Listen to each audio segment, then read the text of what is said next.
Yo, yo, yo, yo, yo, yo, what's up? This is Jummer from Judge Innovation Garage in the Peach capital with a state, baby.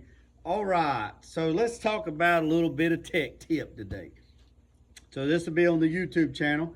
I'll give a little bit of sneak peek on the Facebook and on the Facebook Reels. So if you're watching this, it's only 60 seconds on Facebook Reels. If you'll go over to YouTube channel, you'll see the rest of it. All right, so on 2014 to 2018 Silverado GMC pickup trucks, basically all the 5.3s and the 6.0s, you'll have an issue where your temperature gauge is not working in the truck or in the dash, and then you'll get out and you'll hear your high heat fans blowing wide open with the truck turned off.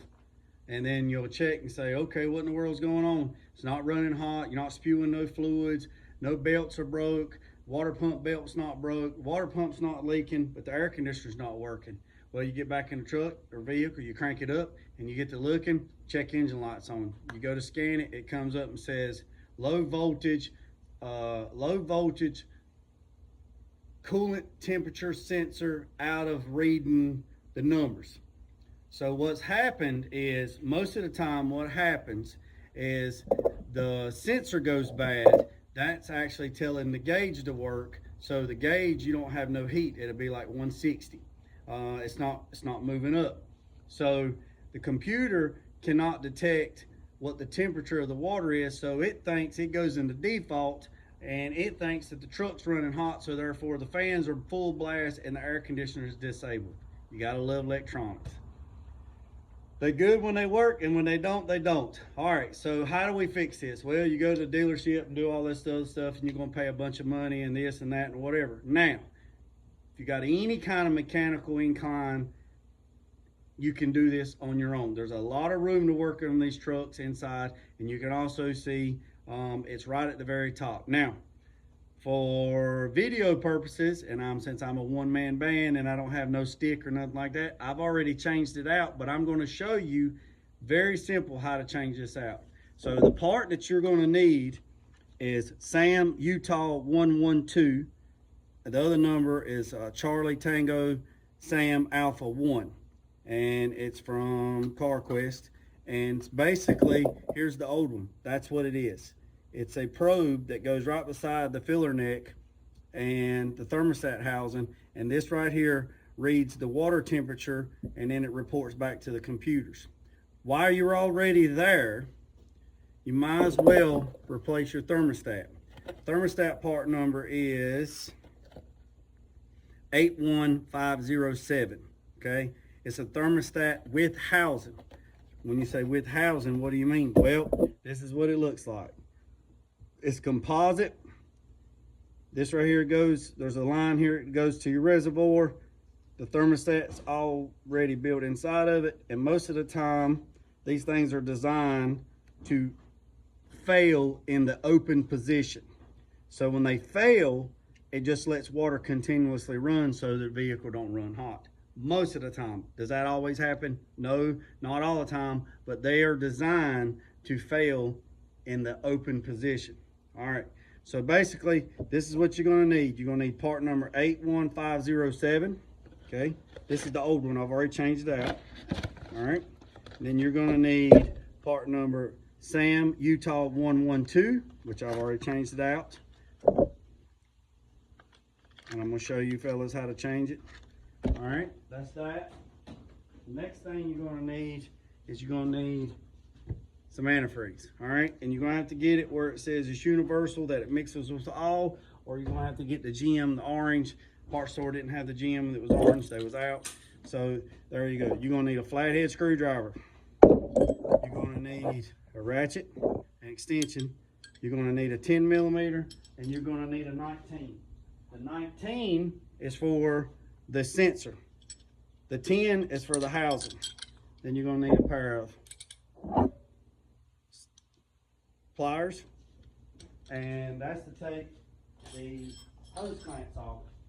Now they make a special tool to do that. I don't have that, but you can pick those up.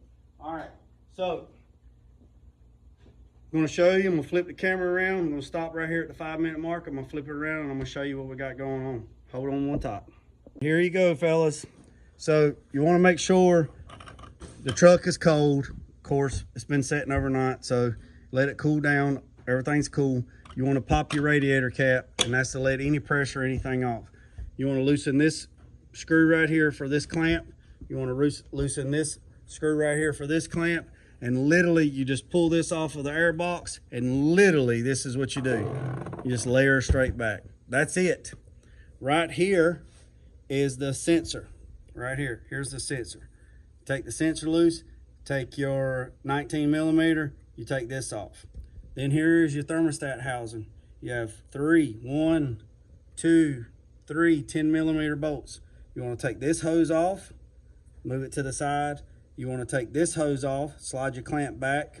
This is what I was telling you, they make a special clamp where it clamps these together, holds it, and then you put them back. This one right here has got a little notch where it catches. Right there you can see that little notch catches that, and when you put it back, you open it up and it locks.